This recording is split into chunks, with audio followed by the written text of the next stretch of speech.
umutwe wa M23 urwanira mu burasirazuba bwa Repubulika ya Demokarasi ya Congo atandaje kuri uyu wa mbere ko uhagaritse intambara z'agateganyo.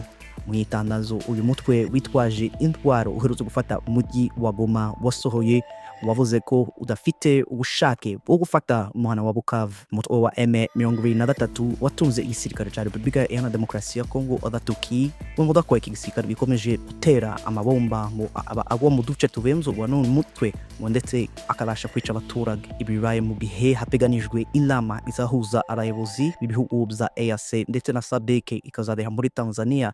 Inama ikadanijwe ku minsi 8 y'uko kwezi kwa kabiri. Umuyobozi w'ibikorwa bishinzwe kwitaho ikiremwamuntu mu gihugu cya Repubulika ya Demokarasi ya Congo Bwana Bruno Nemakis yasabye impande zose zirwana mu burasirazuba bwa Repubulika ya Demokarasi ya Congo guhagarika intambara no gufungura ikibuga mpuzamahanga cy'indege cya Goma. Mu itangazo yasohoye kuri uyu munsi wa kabiri iminsi 4 ukwezi kwa kabiri, uyu yavuze ko ikibuga cy'indege mpuzamahanga cya Goma ari inzira imwe ifasha kugira ngo abitaho ikiremwamuntu abashe kurasirwa muri iki gihe kigoye. Mu minsi mikeya ishize ubwo ingabo z'umutwe wa M23 zafataga umuhana wa Goma, ikibuga cy'indege mpuzamahanga cya Goma cyabashije gufungwa ndetse mu ntani imbere y'abashaka kubira mu kirere cya Goma. Bwana Bruno Nemakis avuga ko intambara yahuje umutwe wa M23 n'ingabo za Repubulika ya Demokarasi ya Congo, intambara ngo ishobora kuba yarishe abantu benshi muri aka karere, akavuga ko ndetse bashobora kuba ari bo bantu benshi bapfuye muri aka karere imyaka 10 ishize.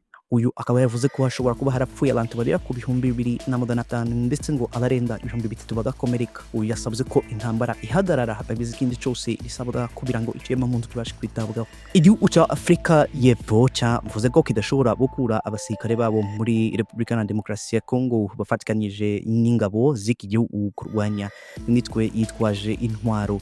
Ibi bikaba byatandajwe n'igihugu cya Afrika y'Epfo mbere y'ibinyamakuru mpuzamahanga. Amakuru atangwa n'umukuru w'igihugu cya Afrika y'Epfo Bwana Cyril Ramaphosa anavuga ko abasirikare b'igihugu cye badashobora kuva mu burasirazuba bwa Repubulika ya Demokarasi ya Congo ngeretse mu gihe umutwe wa M23 warawemeye guhagarika intambara kuko igihugu cye cyabisabye. Amakuru ava muri Afrika y'Epfo aravuga ko amajwi menshi y'abaturage bo muri iki gihugu ndetse ngo n'inteko ishinga amategeko barasaba umukuru w'igihugu mu kureba neza ubuzima bw'abasirikare b'igihugu batumwe mu burasirazuba bwa Repubulika ya Demokarasi ya Congo wo kuko bari mu kaga. Umuyobozi umutwe wa politike utavuga rumwe n'ubutegetsi mu gihugu cya Afrika y'Epfo Bwana Julius Malema yavuze anenda cyane gutumuna kurasirikare b'igihugu cya Afrika y'Epfo mu burasirazuba bwa Repubulika ya Demokarasi ya Congo mu kuko bisa naho bitubahije inshingano abasaba ko abasirikare byihuse bakura muri iki gihugu kubw'umutekano wabo. Ku rundi ruhande badashikikiye ubutegetsi muri iki gihugu baribaza ngo impamvu abasirikare batumwe mu kubungabunga amahoro mu burasirazuba bwa Repubulika ya Demokarasi ya Congo muragaho baje ku rugamba kurwana n'imitwe yitwaje intwaro. Kuva batumwe mu burasirazuba bwa Repubulika ya Demokarasi ya Congo, ingabo z'igihugu cya Afrika y'Epfo zimaze gutakaza abasirikare bagera ku 14 nk'uko amakuru ava muri icyo gihugu abivuga.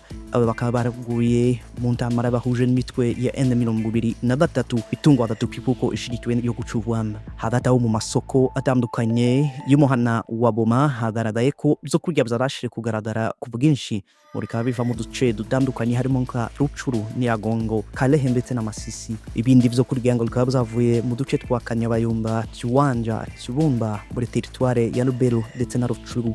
Ibi bikaba byari gufasha abaturage bari mu muhana wa Goma.